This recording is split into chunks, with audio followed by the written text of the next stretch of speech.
Hello everyone, झार study के YouTube channel में आपका एक बार फिर से स्वागत है। तो आइए हम लोग आज के इस वीडियो में सड़क सुरक्षा के सारे सवालों को हम लोग सॉल्व करेंगे। वीडियो में अंत तक बने रहिए। आइए वीडियो स्टार्ट। तो पहला सवाल हमारे सामने है, राजू किसके पत्र को पढ़ रहा था। जो राजू है पत्र पढ़ रहा था, किसके पत्र को पढ़ रहा था? तो आंसर हो जाएगा राजू अपने बड़े भाई निखिल के पत्र को पढ़ रहा था, जो जतिन गांधी के पिताजी वेल गांधी ने उसे लिखा था।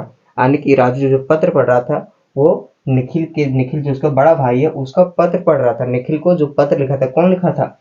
जतिन गांधी के पिताजी, जतिन गांधी के पिताजी वेल गांधी ने पत्र लिखा था। किसको? निखिल को। जो पत्र कौन पढ़ रहा था? राजू पढ़ रहा था। ठीक है, नेक्स्ट क्वेश्चन है सेकंड। जतिन के पिता ने उसका पालन पोषण कैसे किया था? यानी कि जो जतिन गांधी है उसके माता पिताजी ने उसका पालन पोषण कैसे किया था? तो देखिए, जतिन अपने माता पिता का इकलौता पुत्र था, यानी कि अपने मम्मी पापा का क्या था? इकलौता बेटा था। ठीक है, उसके पिताजी डाकघर में क्लर्क की नौकरी करते थे। उसके पापा जो है डाकघर में क्या करते थे? क्लर्क का नौकरी करते थे।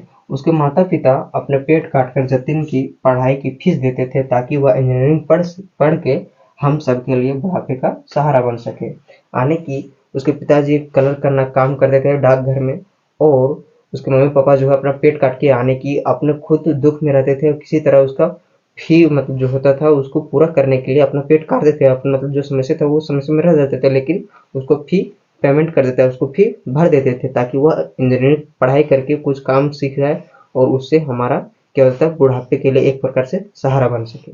आइए अब हम लोग तीसरा नंबर क्वेश्चन देखते हैं। कहानी में हुई घटना का क्या कारण था? यानी जो कहानी हुआ उसमें जो घटना घटित हुआ उसका कारण क्या था?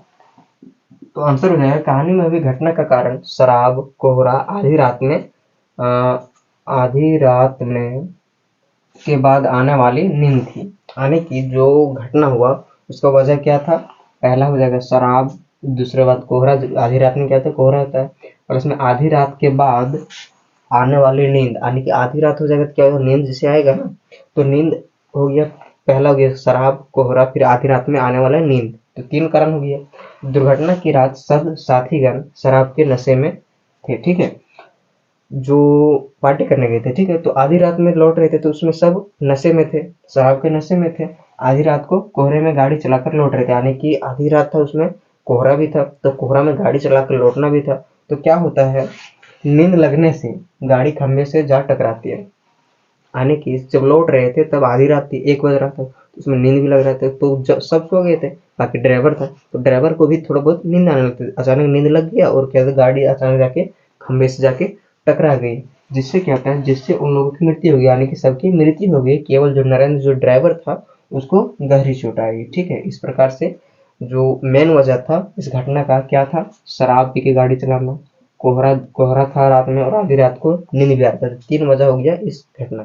आइए अब हम लोग देखते हैं आखिरी सवाल, 4th नंबर, जिसमें बोला जा रहा है, इस कहानी से मिलने वाली शिक्षा को अपने शब्दों में लिखिए। यानी कि जो सड़क सुरक्षा से हमको जो कहानी है उस कहानी से हमको क्या सीख मिलता है हमको लिखना है। ठीक है, तो इस कहानी से हमें यह शिक्षा मिलती है कि हमें शराब पीकर गाड़ी नहीं चलानी चाहिए, किसी के कहने या प्रभाव से शराब नहीं पीना चाहिए, रात के अंधेरे में गाड़ी धीमी चलाना चाहिए, एवं उचित लाइट भी होनी चाहिए, यानी कि उचित लाइट का प्रबंध भी होना चाहिए। ठीक है, देखिए, यानी इस कहानी से हमें शिक्षा ये मिलती है कि कभी भी गाड़ी को हमको क्या करना चाहिए? जब शराब पिए हो तो गाड़ी नहीं चलाना चाहिए। और शराब कब पीना चाहिए? शराब किसी के कहने, कोई कहे कि यार चलो पी लेते हैं, तो वैसे हमें पीना नहीं चाहिए, या फिर किसी प्रभाव नहीं, तुमको पीना ही पड़ेगा, ऐसा कोई अगर बोले तो उसके दबाव या फिर उसके बहकावे में हमें शराब नहीं पीना चाहिए। ठीक है, रात के अंधेरे में गाड़ी धीमी चलानी, जब रात हो तो, और जब लाइट वगैरह कोहरा वगैरह हो, रात में ऑटोमेटिक सी बात है रात में कोहरा रहेगा,